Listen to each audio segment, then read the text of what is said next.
nous avons le plaisir d'accueillir comme hier matin Omar Aouchine, qui est interprète arabophone à ISM Interprétariat, qui intervient régulièrement auprès des mineurs non accompagnés. Omar, je vais donc te laisser aborder le sujet de la santé mentale des MNA depuis ta place d'interprète.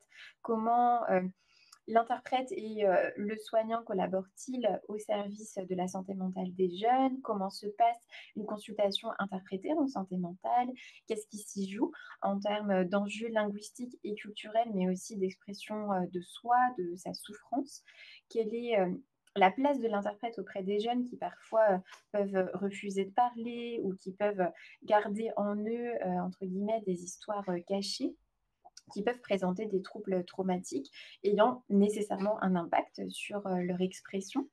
Euh, Face à cette détresse psychique des jeunes accompagnés en santé mentale, comment l'interprète vient adapter sa posture, son comportement au service de la prise en soins psychiques? Comment l'interprète que tu es vient aussi déceler et retransmettre aux destinataires, donc aux soignants, aux thérapeutes, des éléments qui relèvent aussi de l'implicite.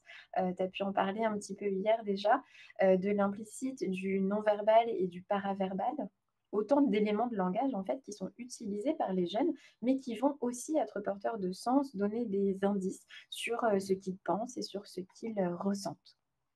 Donc voilà, cette partie-là sera en écho à l'intervention de Mélanie Kerlock et tu pourras également nous partager ton expérience de terrain auprès des jeunes filles MNA qui sont donc de plus en plus nombreuses à être mises à la rue, comme on le disait tout à l'heure, pendant le temps du recours et qui présentent des vulnérabilités spécifiques et font face à des dangers accrus tels que l'exposition à des violences sexuelles.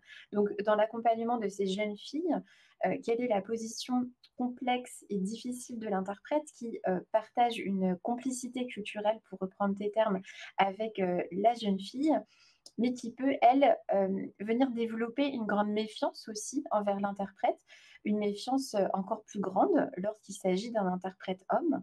Donc, de ta place, comment tu viens agir, comment tu interviens auprès des jeunes filles MNA, comment tu adaptes ta posture pour créer un climat de confiance pour leur permettre de s'exprimer sans crainte le plus librement possible sur leur intimité, sur les difficultés qu'elles ont traversées et sur les violences qu'elles ont subies.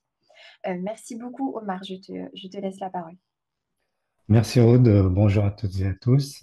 Merci beaucoup aux premiers intervenants pour leur présentation très intéressante et très enrichissante. Donc, comme tu viens de le dire, Aude, pour ma part, mon intervention aujourd'hui va particulièrement être axée sur les spécificités de l'interprétariat dans le cadre de l'accompagnement psychologique et psychiatrique des jeunes mineurs non accompagnés qui se présente comme un travail de médiation autour de la souffrance, une passerelle entre des cultures, mais aussi des histoires qui parfois nous dépassent. Sur le plan linguistique, effectivement, il s'agit également de décrypter des non-dits et des implicites. Comme il a été souligné lors des précédentes interventions, lorsqu'ils arrivent sur le sol français, les mineurs non accompagnés portent un fardeau fait de rupture, de violence, d'exil et de perte. Leur parcours migratoire est souvent traumatique. La barrière de la langue est bien entendu un obstacle pour eux, mais c'est aussi la barrière psychologique qui peut s'avérer plus difficile à franchir. La souffrance vécue par ces jeunes est souvent difficile à verbaliser. J'ai aussi remarqué que dans le cas des jeunes pour qui la migration a été un projet décidé par les parents, la communication avec leur famille devient difficile, comme si les deux parties ne parlent pas sur la même fréquence. D'un côté, pour les familles où les parents restaient au pays, l'arrivée de leur enfant en France représente comme une forme d'aboutissement qui se traduit par un soulagement, comme si leur enfant était, entre guillemets, sauver hors de danger. Mais pour ces jeunes, cette vision peut devenir une injonction à aller bien, c'est-à-dire ils s'efforcent à montrer et- une posture comme si de rien n'était, comme si leur souffrance n'existait pas. Certains d'entre eux cachent justement leur souffrance de peur d'inquiéter leurs proches ou de les décevoir carrément. Cela se traduit généralement par un repli sur soi, un silence prolongé, voire un refus total de parler, même en présence d'un interprète. Il y a également ceux qui n'ont aucune nouvelle de leur famille restée au pays en raison d'un contexte de guerre, par exemple. Je pense ici aux jeunes Soudanais dont les récits de vie sont dramatiques. Il est donc souvent difficile pour eux de livrer leur récit. Le cas clinique que nous a présenté Milani est très, très parlant à cet égard. Il me rappelle des cas similaires de jeunes Soudanais avec qui le travail est très intense d'un point de vue émotionnel. Donc, l'un des défis majeurs de l'interprète est donc de permettre à ces jeunes d'exprimer leur souffrance en toute sérénité, mais aussi de le faire dans leur langue maternelle. Parce que pour beaucoup d'entre eux, c'est la seule langue qui soit, entre guillemets, légitime quand il s'agit de parler de leurs affects. Ça me rappelle une citation de Jean Ambrouche, un écrivain franco-algérien qui a dit à ce propos, Je pense et j'écris en français, mais je pleure en kabyle.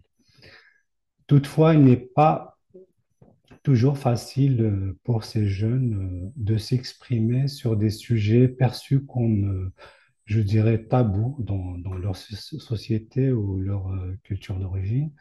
Par exemple, lorsqu'il s'agit de parler du corps, de la sexualité ou de thématiques liées à l'honneur, la réputation, la dignité ou la religion, et qui dit tout ça, dit aussi humiliation, culpabilité, abandon, transgression, etc.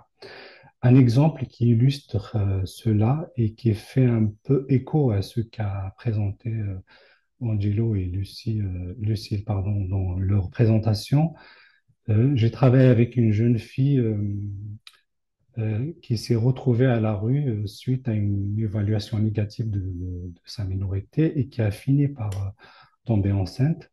Dès le départ, elle ne voulait absolument pas parler de ce qu'elle avait subi à sa psychologue. Donc, il y avait justement une grande méfiance à mon égard, probablement en raison de ma position d'homme.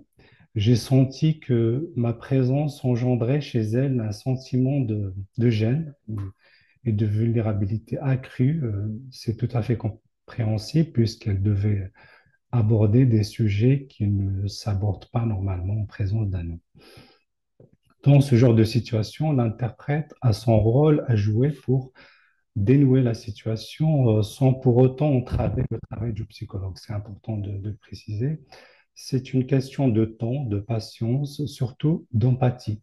C'est également un travail qui ne peut pas se faire sans l'aide du professionnel qui est là aussi pour rassurer le patient. Personnellement, je me suis contenté d'interpréter les questions de la psychologue et surtout d'être présent sans perturber le silence de la jeune fille d'aucune manière que ce soit. Là, à mon sens, il ne s'agit pas d'une simple posture, mais j'appellerais ça un état d'âme sincère. C'est une sorte de disposition intérieure, spontanée, qui doit transparaître dans sa façon de se tenir, dans son regard, dans le moindre de ses gestes et surtout dans la tonalité de la voix. Pourquoi? Parce que la langue et ses sonorités sont justement imprégnées de la dimension culturelle. Ça peut être donc un élément qui rassure, mais aussi un élément qui peut trahir, dans la mesure où rien qu'à travers la tonalité de la voix, la patiente ou le patient d'ailleurs peut déceler un jugement. Surtout, c'est les confronté par la gestuelle de l'interprète. Donc, à mon avis, la voix joue un rôle puissant et crucial dans notre travail. Et je pense que mes collègues interprètes qui travaillent par téléphone peuvent en témoigner. Dans ce genre de situation, donc, le travail de l'interprète devient une forme d'incarnation, une forme d'interprétation incarnée qui mobilise toutes ses ressources linguistiques et humaines, mais aussi son corps et ses sens. Parce qu'en réalité, l'interprétation est une expérience corporelle de recevoir et de transmettre les paroles de l'autre, en particulier en santé mentale. Il s'agit donc d'une grande responsabilité. Je ne dis pas que ce que je décris là est une solution miracle, ni que cela fonctionne à tous les coups, mais tout simplement, c'est le minimum que l'on puisse faire, avoir de la considération et de l'empathie pour l'autre. Et le plus important dans cela, c'est de le faire sincèrement parce que le corps ne ment pas. Finalement, cette jeune fille dont je vous parlais a accepté de répondre à deux questions posées par la psychologue. C'était les dernières questions. La première, est-ce que vous voulez qu'on reprenne rendez-vous? Donc, elle a répondu oui. Puis la deuxième, est-ce que vous souhaitez que l'interprète soit une femme la prochaine fois? Après une hésitation, elle a répondu non. Et depuis, la situation s'était débloquée et nous avons pu continuer à travailler ensemble. Mais comme il a été déjà précisé dans l'intervention précédente, euh, dans ce genre de situation, les jeunes filles préfèrent se livrer effectivement en la présence d'une femme comme interprète. Autre point, l'interprète fait également face à un langage implicite. Les MNA viennent de contextes culturels très variés. Certains issus de pays où la santé mentale est encore largement stigmatisée, ce qui fait que parfois ils peuvent avoir du mal à identifier ou à exprimer leur souffrance émotionnelle, notamment si cela est perçu comme un signe de faiblesse dans leur culture. L'interprète dans ce contexte peut être amené à jouer le rôle de médiateur pour aider le professionnel à comprendre la culture et les tabous qui entourent la question de la santé mentale. Ce qui m'a interpellé chez certains jeunes avec qui j'ai travaillé, c'est le langage qu'ils utilisent pour parler de leur traumatisme. Parfois, je me retrouve face à des discours très élaborés et qui ont l'air d'être façonnés par les épreuves de la vie, au point d'avoir l'impression d'écouter un adulte, voire un sage. L'interprète doit donc être capable de décrypter ces nuances culturelles, de les retransmettre de manière fidèle au thérapeute. Pour vous donner un exemple, j'ai travaillé avec une jeune fille algérienne, Kabyle, qui a parlé euh, d'une agression physique dont elle avait été victime en utilisant une image très courante dans la culture kabyle à travers l'expression Tchirthémès, qui signifie littéralement j'ai mangé du feu, pour dire qu'elle était consumée par une colère indescriptible. Voilà un genre d'implicite que l'interprète est amené à décrypter. Un autre exemple avec une jeune Algérienne arabophone, son psychologue lui pose la question, comment tu te sens?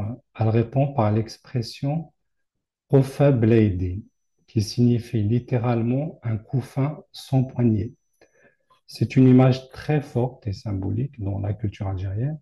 Elle est utilisée pour exprimer un désarroi profond, un état de détresse, d'impuissance ou de solitude extrême.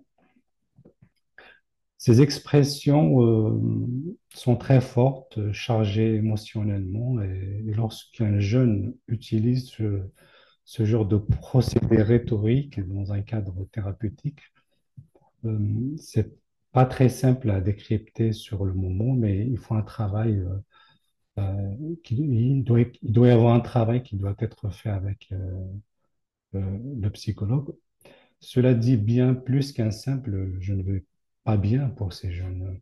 Donc, elle transmet un ressenti existentiel difficile à traduire sans trahir la profondeur symbolique. L'interprète doit donc être conscient de la lourde responsabilité qu'il porte, euh, celle de donner une voix à ceux qui n'osent pas l'apprendre. Ce type d'interprétation nécessite une sensibilité particulière à la manière dont les mineurs non accompagnés perçoivent et vivent leur souffrance.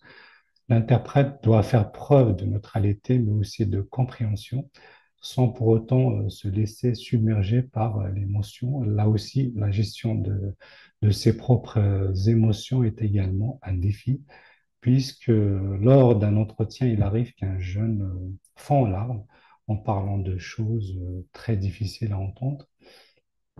Dans ces moments, l'interprète doit rester professionnel tout en faisant preuve d'empathie, quelle que soit l'intensité émotionnelle de la scène.